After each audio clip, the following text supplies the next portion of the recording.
I want to start out by saying that this story is 100% true.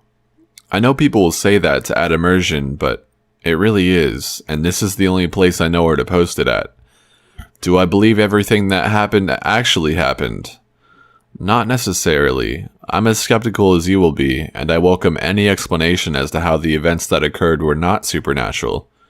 It could have been an elaborate prank on behalf of my friends, but there are several reasons why I find that hard to believe. Mass hysteria, maybe. Who knows? Anyway, here's the story. I enlisted in the Army in 2009 and had my AIT, Advanced Individual Training, in Fort Huachuca, Arizona. Pretty much any soldier stationed at Fort Huachuca, often named Fort We Gotcha, has above average intelligence.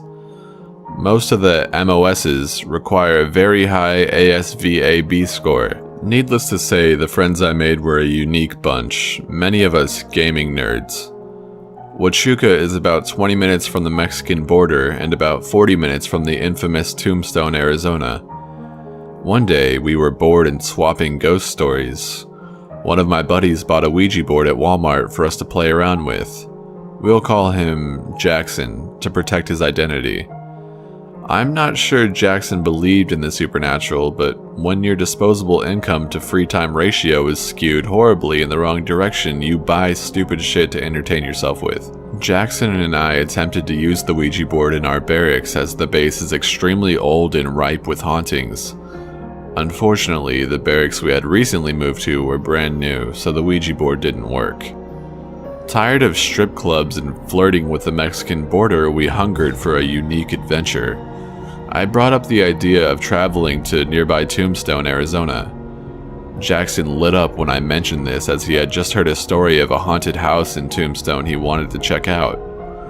We came to a quick ghost hunting consensus and invited our buddy Thompson along for the ride. We arrived at Tombstone shortly after dark. It was not quite how I expected it. I had pictured a literal ghost town with a few dilapidated Wild West buildings and the obligatory tumbleweed blowing through the street. This was not the case at all. Even at night, it's basically a normal town with a few historical buildings and tourist traps. In addition to the downtown stretch, they have a residential area just like any other small town in America. It was in this residential area that we began hunting for the supposed haunted house. We got to the area we thought it was in, but weren't sure which house it was. After a few minutes of circling the block, the group decided to take a break to piss. Everyone went a separate direction to pee, but I could not find a place private enough, so I didn't go. I was the second person back in the car. I climbed into the back seat and asked Jackson, "Where's Thompson?" "I don't know, he's been gone for a while. I'll text him," said Jackson. All of a sudden, Thompson, looking whiter than he normally does, comes sprinting towards the car and frantically tries to open the passenger door. Jackson calmly unlocks the door and lets him in and asks, "What happened?" "Dude, you're not gonna believe this shit," Thompson gasped. His southern drawl tightened like a cello string. "I was in this house that looked abandoned, right? So I go in and look around and decide to have a smoke. I look down at my phone to text you guys and tell you about it, and all of a sudden, something touched my shoulder." "Holy shit, what was it?" I asked. "Nothing. There was nothing there." I sprinted back to the car. Pumped with adrenaline, curiosity, and stupidity, I suggested we go full mystery machine and park in a nearby lot and use the Ouija board from inside the car. As soon as we could get parked, roughly half a block away, we anxiously pulled out the Ouija board and put it in our laps. As the person designated to ask questions, I began. "Is there anyone here?" To my disbelief, the planchette started moving. It slowly but surely moved towards yes. "Were you the thing that touched Thompson?" "Yes," it replied. "Are you the ghost in the haunted house we were going to visit?" "No," it answered. Now this is what took me by surprise. If this was one of the others trying to scare us, why wouldn't they take the obvious bait? Claim to be the ghost we saw and commence scaring the shit out of us. I mean, that's like a Nigerian scammer writing you about your long-lost fortune and then responding no when you ask if he's able to give you 6 million instead of 5.5 million. At this point, I had a flashback of just about every creepy Ouija experience I had ever seen or read about. They always started with some cliche questions like, LOL, how did you die? And ended with, oh my fucking god, in a flurry of telekinetic activity. I wanted this session to be different. After all, we were a hand-picked bunch of intelligent people, not a group of scared teenagers. If this was real, I wanted this specter to break history with me. So, I took a moment and started thinking, what would I want to know about a ghost? What questions can I ask that aren't cliche? What can I ask that will break the linear decision tree where all Ouija boards end up telling you they want you dead? I realized any questions I asked had to be extremely specific and offer no chance for creepy deviation in the answer. I suppose I could ask it for the coefficient of pi, and it could just respond with, die bitch, over and over, but I had faith in the ghost. So the first question I asked was, name one thing the building you touched Thompson in was used for. The planchette slowly started moving again. Ha, I thought to myself, this thing can't possibly get creepy from this question. I bet it will say like, general store or post office. SLAUGHTER. Slaughter. Pucker Factor 9. Good game, Ghost. Have an upvote, I guess. But seriously, I again realized this was probably not one of us joking around because the term slaughter has not been used since the 1800s. You don't log on to CNN and see, man slaughtered today in small house in Arizona, details at 11. If my friends were pulling a prank, the easiest verb would have been something like murder. Intrigued, I decided to ask it why it touched Thompson. HELP. Help, it replied. Thinking this would lead somewhere creepy, I asked when it died instead. 1867. I again started thinking of questions I could ask that no one ever thinks to ask a ghost. I remember hearing on some website that you are never supposed to ask a Ouija board about God. So, I did the only logical thing an atheist would do at that point. Why aren't I supposed to ask you about God? No, came a quick, terse reply. So, I tried to be more creative about it. I asked it, if you were playing World of Warcraft, what class would you play? It's gonna say Undead Warlock, I guarantee— No, it snapped again. It was weird, despite being an entity that couldn't directly talk to us, you could almost sense its tone of voice through how it moved the planchette. I wanted to continue asking it questions, but our first sergeant interrupted the session with a frantic phone call.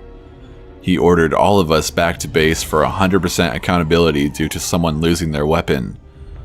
Disappointed, we packed up and headed back. The next day we were telling the others in our platoon about our experience the night before. After many bullshit and eye rolls, another soldier named Green showed interest. We decided to try to talk to the ghost again and take Green with us. He had an SUV which would give us more room to set up the board. As a soldier, my first instinct was not only to plan our arrival and departure time, but safety contingencies as well. This was especially on my mind after the previous night. I briefed the group in advance that if anything creepy happened, we were better off with a pre-identified plan on what to do as to take the spirits by surprise. Our ghost hunting SOP was as follows. At approximately 2,000 hours, we will depart for Tombstone. This will allow us to arrive after dark. We will take 2 vehicles, Green's SUV and Jackson's coupe. Jackson and Thompson will ride in the coupe while Green and I will ride in the SUV. We will set up our session in the SUV so as to allow for a quick departure if anything spooky happens. We will leave any weapons or sharp objects back at the base. Spirits can only harm others by proxy. If there are no objects around to throw or possess someone into using, then the only physical danger will be soiling our underwear. In the event of one of us feeling creeped out beyond belief or an impending sense of doom, we will give an obvious signal to the others to quickly pack up and leave. Each soldier will return to the vehicle they traveled in and take off back to the base. Upon leaving this scene, the vehicles will immediately establish contact via cell phone to ensure safety and share in the moment of, holy shit, what the fuck just happened? So, it was settled. We had our plan and were feeling confident. The undead were no match for Arizona's finest soldiers. We parked in the same lot we had the night before and eagerly took out our Ouija board. There were 4 of us now and we were feeling very confident, but I would lie if I told you I wasn't jittery as fuck. Literally everything I knew about life in the universe at this point was challenged by what we had seen the previous night. I felt like the equivalent of someone who discovers a 6-inch tall genie in their closet that only they can talk to. It literally felt surreal, like a movie. Green was especially nervous about being with us as he was raised Catholic. Though he was no longer religious, he still had that strongly ingrained fear of Ouija boards. Green opted to just spectate as we placed the planchette on the board. There were 3 of us controlling it. We started by asking if anyone was there and received a very slow, strained yes. I asked it if it was the same being we talked to the previous night, and it said no. Going off the same theme as last night, I wanted to mindfuck this ghost. I did not want to give it the opportunity to be creepy, and I wanted it to answer questions no one would think to ask. I wanted to expose the ghost's vulnerabilities. As of now, the ghost was this mysterious, all-powerful being. However, as any logical person knows, the paranormal is just science not yet discovered. The ghost must have its limits, I thought. It isn't God and therefore has things it cannot do, things it cannot have. So, I had the bright idea to ask, what is one thing you want that you cannot have? L-I-F-E. Life, it answered. I wasn't sure whether to feel like an ass, an idiot, or both. Before I could decide between shame and stupidity, the interior light in Green's brand new, might I add, SUV flickered. Holy fucking shit. That doesn't just happen. The only time I've ever seen a light flicker in a car was when it was being started. This was getting a little too real. This spirit was alpha, and it was asserting its ethereal dominance. After regaining my composure, I began to brainstorm more questions. You've been asking all the questions, let me give it a try, Thompson contested me. Fine, go ahead, I said. What do you want from us? He asked, in his defiant Georgia accent. S-T-E-V. Dude, there's no fucking way, I thought to myself. My name is Steven and all, but there's no E-N. At this point, I was terrified. No one there knew my first name but Thompson. Also, the planchette was moving in a puppeted fashion, away from Thompson when it spelled it out. The best way I could describe it was like an invisible thread, straight from the front of the car pulling the planchette based on how it twisted and turned. There was no one in the front of the car. Before I could even react, the center console, which was about 5 inches ajar, closed by itself. I calmly invoked our military plan of action. Okay guys, it just spelled out my first fucking name, let's get the fuck out of here. No one said a word or hesitated for a second. Thompson and Jackson scrambled out of the SUV and into Jackson's Eclipse. Green and I piled into the front seat of the SUV. Green immediately shifted to drive and peeled out of the dusty lot. I'm not sure a Ford Escape has ever been used in such a literal fashion. Green was in shock, and so was I. My atheist brain was questioning if God might actually be real, and Green's devout brain was pondering the opposite. Our trance was broken by Green's alternative rock ringtone. It was surreal hearing pop culture in that moment when our brains were so far removed from reality. Green answered the phone. It was Jackson and Thompson. Their car wouldn't start. They had never left Tombstone. Green slams on the brakes and bangs a U-turn that would put Vin Diesel in diapers. He floors the modest SUV. We were going about 100 miles per hour heading down Arizona 82 back towards Tombstone. Dude, slow the fuck down, I yelled. At this point I was far more afraid of Green's driving than the spirits. They're our fucking friends, we can't just leave them there. We knew the general direction back to Tombstone and arrived rather quickly. Tombstone isn't as tiny as you'd imagine, and we couldn't quite remember where we had parked at. As I am trying to figure out where we are, Green freaks the fuck out. Oh my god. What, dude? I can't, I'm not driving the car anymore. Dude, what the fuck are you talking about? I can't move. As if it couldn't get any more frightening, I realized in the middle of Green's outburst that we had inadvertently ended up at the parking lot we'd left. Alright, I'm always trying to think logically, so I deduced the following. At this point, two things are possible. One, Green is possessed by a butthurt ghost who basically told me to check my living privilege. Two, Green is experiencing a psychotic breakdown. Either one of these is a threat to our safety at this point, so I started telling him simple commands. If he was possessed or simply psychotic, simple instructions were the best course of action. Green, stop the car. Green, stop the car, I ordered in a commanding voice. Eventually, logic and reason fought off whatever had possessed him and he pulled over. I switched seats with him and began driving. Right after I took over driving, Jackson called and let us know they were safe and about 10 miles down the road towards base.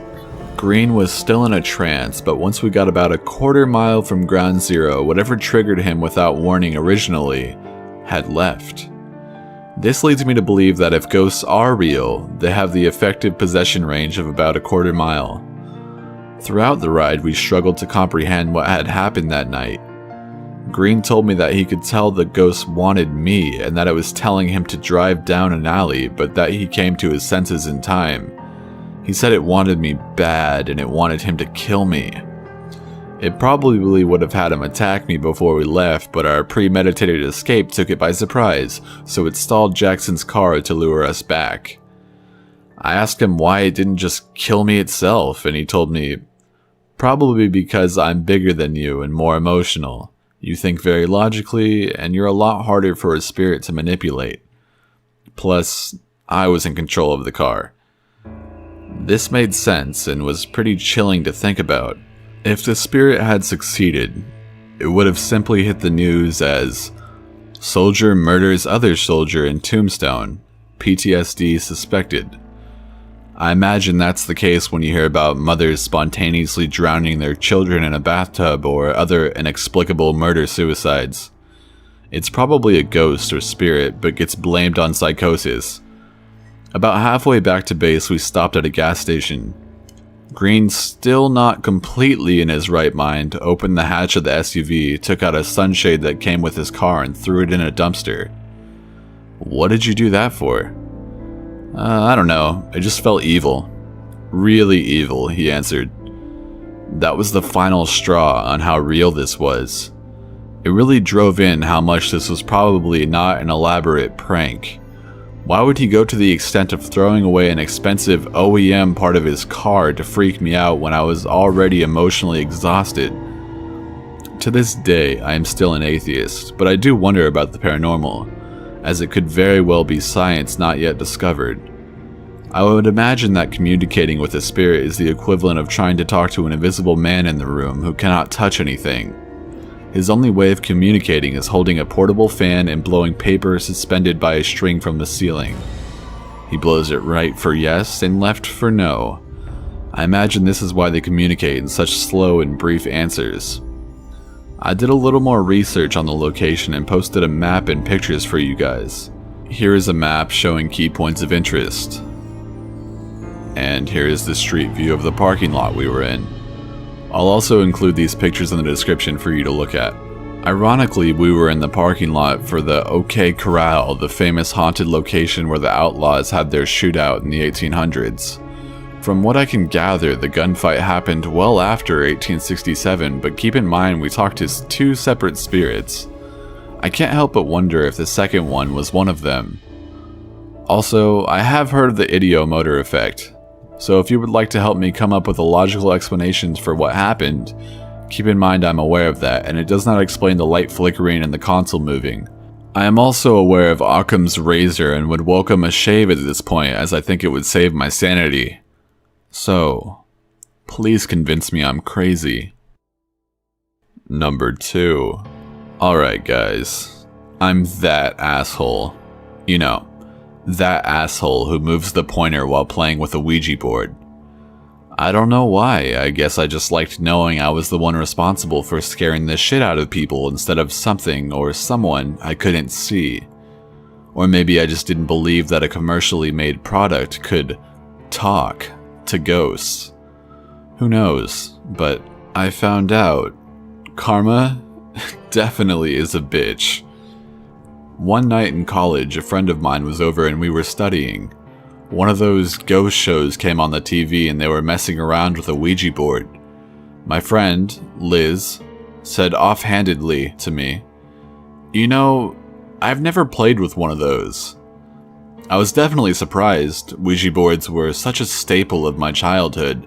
Hundreds of sleepovers, with me scaring the crap out of my friends by moving the pointer on the board and that whole light as a feather, stiff as a board thing. I couldn't fathom someone growing up and not experiencing it. I started talking about random experiences I've had with the board and tried to convince her it would be a good idea to run out to the Walmart and buy one.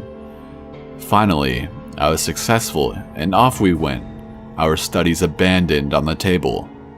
College priorities at its finest, I guess. After our Walmart trip, we got back to my apartment and opened the box. We spared no expense. It was the glow-in-the-dark special edition. Talk about class. Liz looked like she was about to piss her pants as I explained how to put your fingers on the pointer.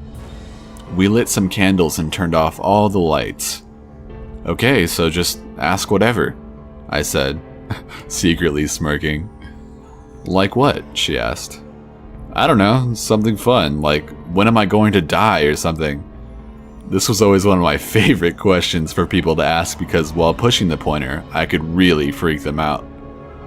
"I don't want to know that." Damn.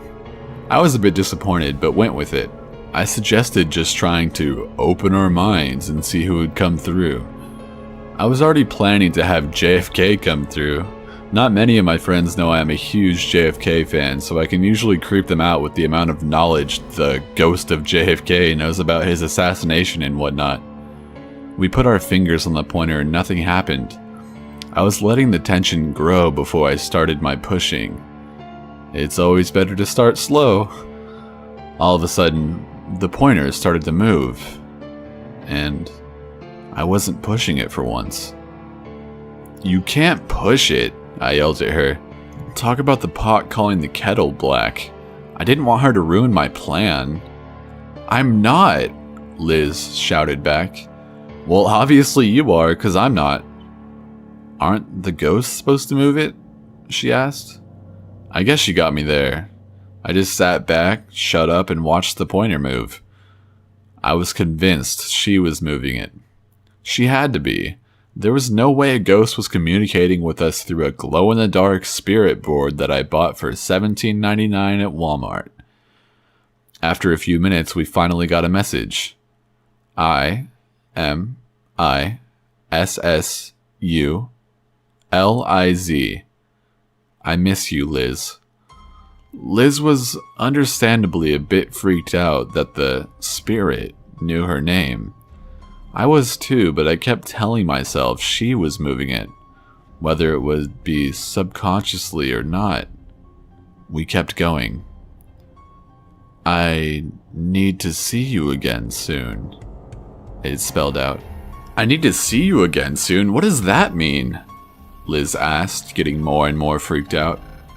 I don't know," I said, and honestly meant what I said. I had no idea what was going on. I hate to admit it, but I was starting to get freaked out. The Ouija board never worked for me before. "You're moving it," she yelled. No, I'm not, I swear. And I did swear, I wasn't moving it for once in my life. Yes, you are. She kept insisting I was moving it, but we kept going. The pointer stopped moving for a few minutes. I was intrigued, yet scared. I wanted to see what else it would do, but I was afraid of what I might find out. Finally, getting a bit impatient, I asked the first question of the night. Who is this? What do you want? I am Will. Hello? Liz, I still love you. Liz looked like she was going to lose her dinner all over the board. Who's Will? I asked. Seriously, are you moving it? Liz responded in a thin whisper. No, I told you I wasn't. Who's Will? He's, my ex-boyfriend who killed himself after we broke up. Really, are you moving it? Because this isn't funny. I tried to convince her that I wasn't, but she didn't believe me. She just sat there looking like, excuse the pun, she had just seen a ghost. I suggested that we quit. Listen, Liz. Obviously, this is upsetting you. Let's just stop now and... No, I need to know if he's okay, she said with a determined look on her face. But I have to make sure it's not just you pushing it and fucking with me. After a bit of discussion, we decided that I would keep my fingers on the pointer but keep my head down and not look. That way, I wouldn't know where to push it. I agreed and sat there, feeling more and more uneasy. I put my head down and closed my eyes, trying to focus all of my energy, or whatever the hell Ghost Will needed to, maybe, bring some closure to Liz. After about a minute of sitting there with my head down and eyes closed, I started to go cold all over. It was unlike any other feeling of cold I have ever had. The only way I can describe it is that my bones were cold and it was chilling me from the inside out. I tried to brush it off. Maybe there was a draft coming in from the cool spring air outside. Then, without warning, my head, for lack of better term, exploded with all of these gruesome images I couldn't control. It was as if any single irrational or rational fear that I had throughout the course of my life multiplied its intensity by 1,000 and slammed into my brain at the same time. It only seemed to last for a second and a year at the same time, but regardless of however long it was, every single image was burned into my head. I jerked away from the table, trying not to scream. "What's wrong?" Liz asked, smiling at me. What the fuck was she smiling about? Why are you smiling? What the fuck is so funny? I could barely contain myself. Deep down, I knew I was acting crazy, but I couldn't help it. Nothing's funny. I'm just smiling because I had the nicest conversation with Will. He doesn't blame me. What the hell do you mean? I snapped again. It's only been like a fucking minute since we started. Liz's face scrunched up in confusion. What do you mean? I've been talking to Will for the last 2 hours. What the fuck? Needless to say, I was a bit creeped out. Okay, more than creeped out. I was terrified. I threw that damn board back in the box as quick as I could and blew out all of the candles. I shoved the box into the closet as far back as it could go. I didn't want to look at it anymore. I announced abruptly that I was going to drive Liz home and opened the door, trying to hurry her. It was definitely out of character. She obliged, however, and we got into the car. The whole 5-minute drive seemed like an eternity. I could swear I'd see things on the side of the road, but at second glance, they weren't there. Images I had seen of my babysitter mutilated and whatnot from that weird trance-like dream, I had started to shimmer in the corner of my eyes. I swerved about 1,000,000 times thinking I was going to hit one of these things, but nothing was there. By the time we got to her apartment, Liz looked at me like I was crazy or something. Are you sure you're okay? She asked. Yeah, just get out of the damn car already, I snapped back at her, almost surprising myself with how mean I was being. Though I fully admit to fucking with people while using Ouija boards, I really am a nice person, I swear. Liz did as I asked and I sped away, eager to get to the safety of my apartment. When I opened the door, I noticed two things right away. It was about 30 degrees in the apartment and all of the blinds and curtains were wide open. I was confused, but I tried not to let my mind wander. I shut all of the curtains and cranked the heat. It was April, so it wasn't freezing outside, but it wasn't exactly hot either. Normal springtime weather. After shutting all of the blinds and whatnot, I sat on the couch and tried to turn on the lamp. The light went on and then popped off. I again tried to shake it off as a shitty coincidence. I changed the light bulb and went to turn it on again. Pop. Out again. I then went to go turn on the overhead light instead. Pop. All three bulbs popped off at the same time. At about this point, I was basically pissing my pants. I was so scared, but I tried to remain as calm as I could. It wasn't easy, let me tell you. I grabbed as many blankets as I could and sat on the couch in the now dark living room. I was going to light the candles we had used when we used the board, but I didn't want anything related to that fucking thing around me. I turned on the television and blared it, hoping that I could just attribute any noise and flash of something in the corner of my eyes to the television. Come on, you know you've done that too. Unfortunately, it didn't work. I was just starting to doze off when this loud beeping woke me up. It sounded like the worst alarm clock ever. It was coming from the closet where I had thrown the Ouija board. I slowly went over and opened the door. Out fell an alarm clock, an old one that I used to have. I think it was my roommate's.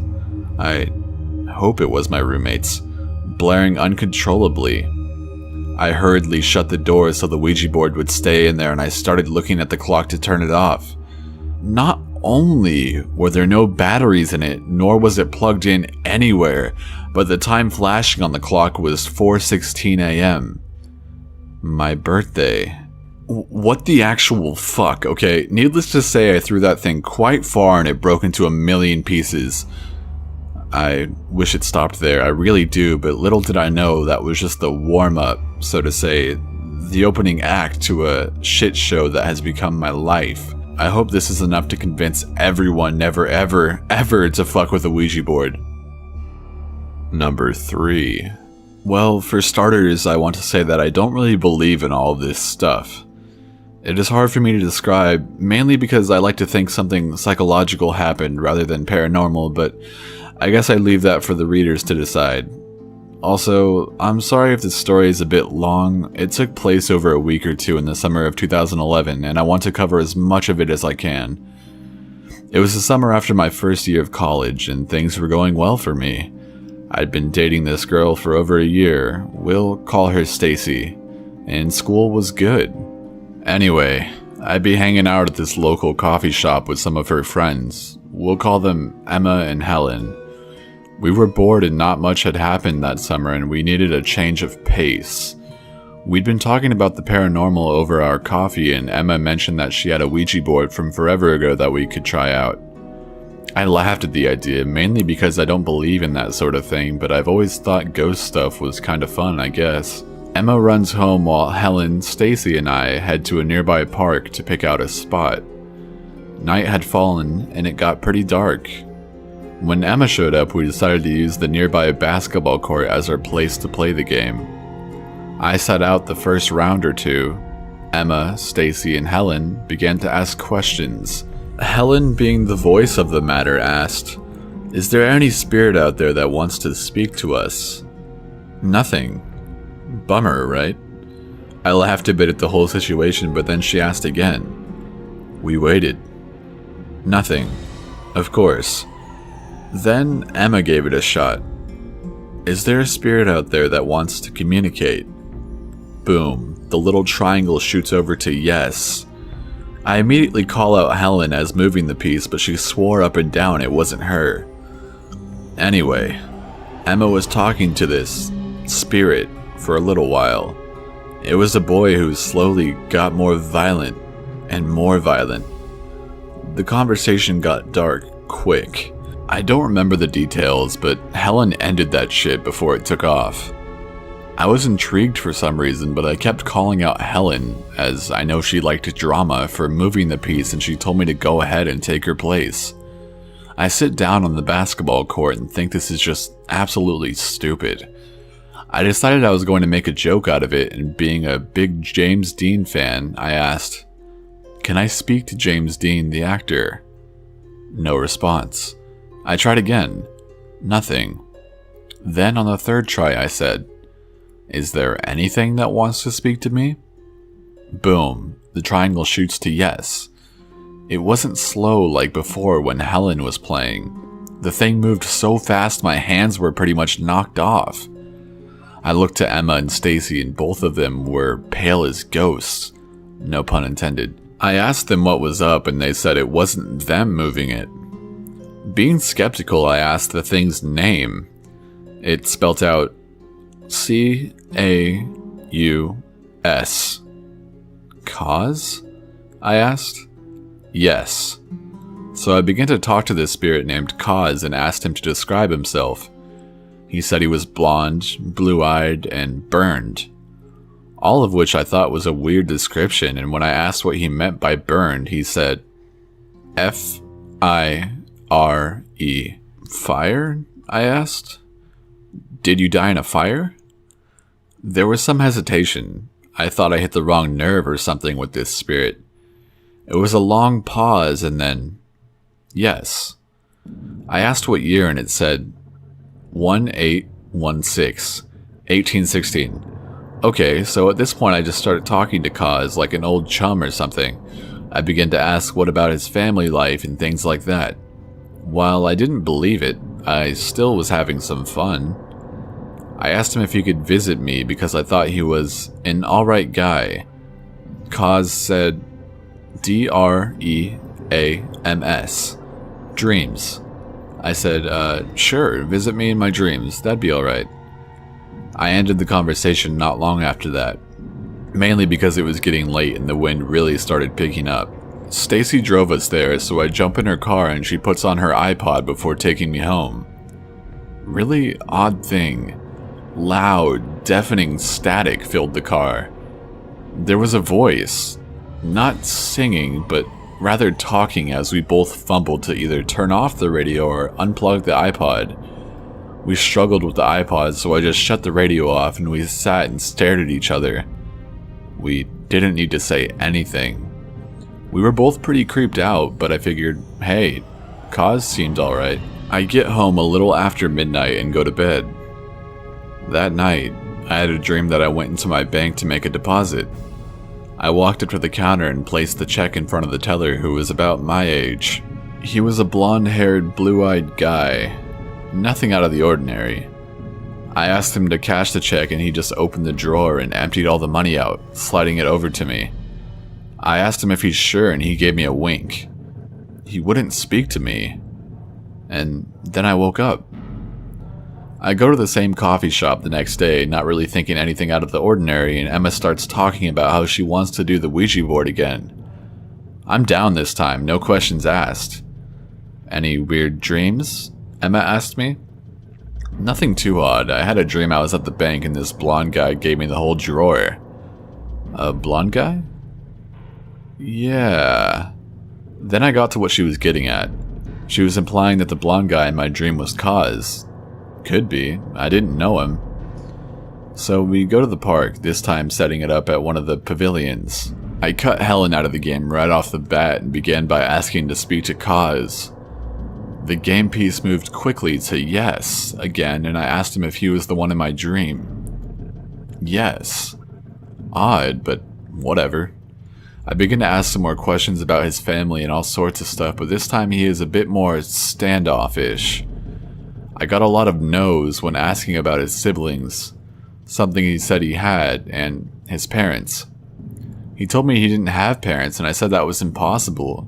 Did he just not know them? He said N-O-P-A-R-E-N-T-S, no parents, followed by other. So I asked what he means by other, and he said no, P-E-R-S-O-N.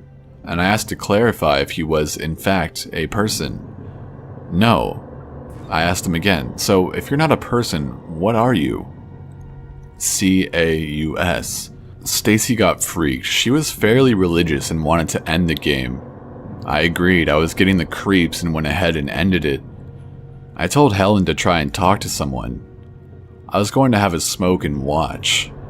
Stacy was done and Emma wanted to keep playing.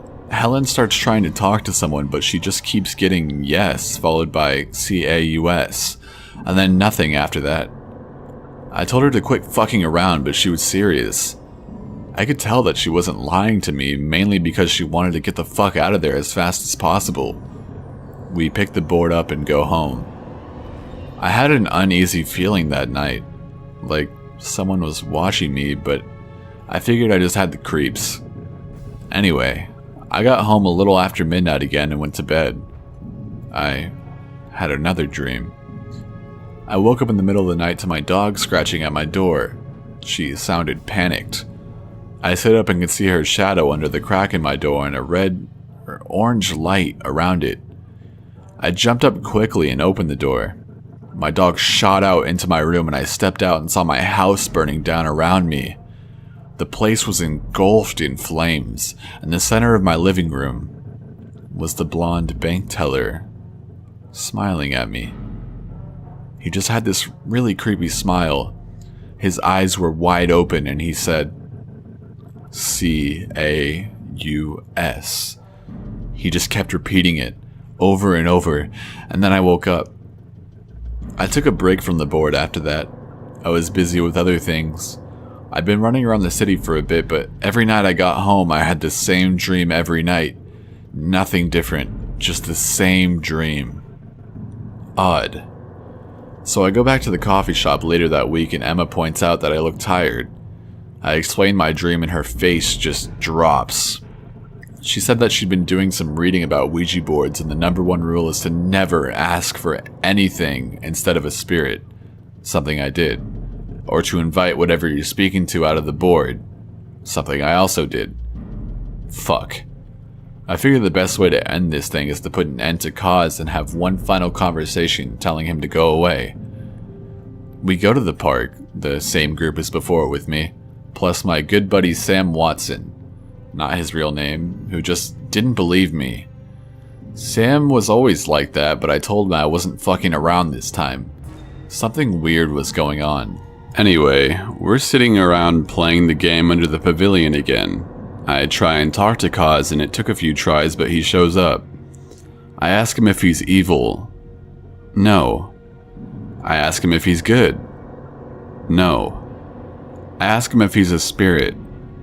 No. I ask him if he's a demon. Yes.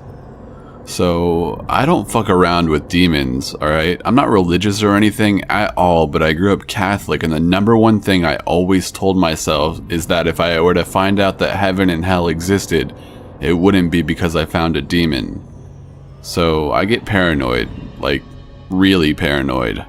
I start having a panic attack of some sort, which happens to me from time to time when I ask to end the game. No. I told him to stop showing up in my dreams. No. I end the conversation anyway and call the local psychic. Odd, I know, we have a local psychic. Well, I start to explain the story and she told me not to come over to her place. She believes every word I'm telling her and that she can't help me. When I beg her to tell me what to do, she says that she'd help me for a sum of money I couldn't afford. Either she really didn't want me to show up around her, or she thought she'd get some easy money from a broke college kid. Either way, I was shit out of luck. So I tell the group what she told me, and before I can finish there is this creepy, animalistic laugh from the darkness. Everybody jumps, even Watson. It got cold, too. I remember I was wearing this leather jacket I picked up in Europe and I was still ice cold. We decided to roll out.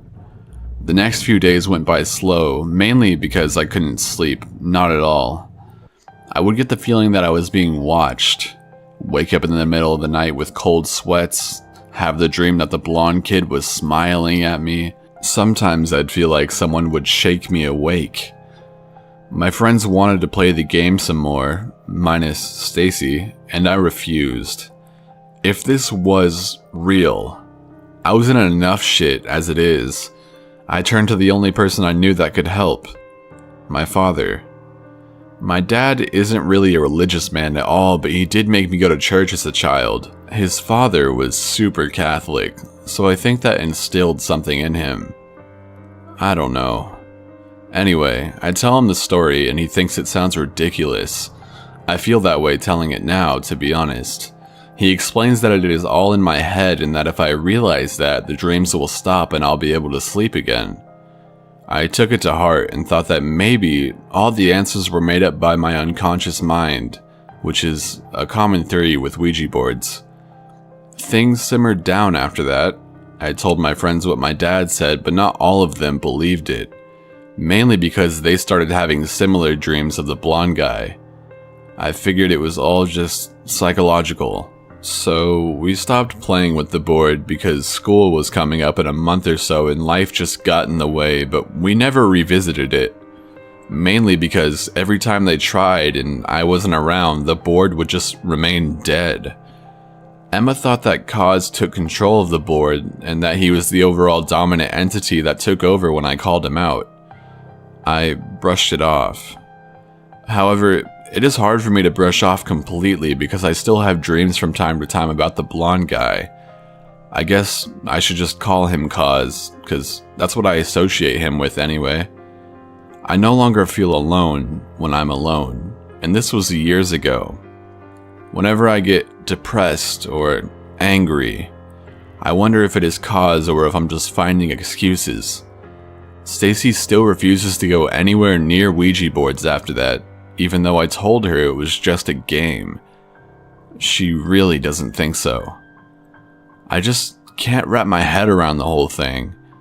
I'd like to think my dad was right. However, part of me still thinks that Kaz is real and he wants me to talk to him again because from time to time I think about getting another board and asking how he's doing.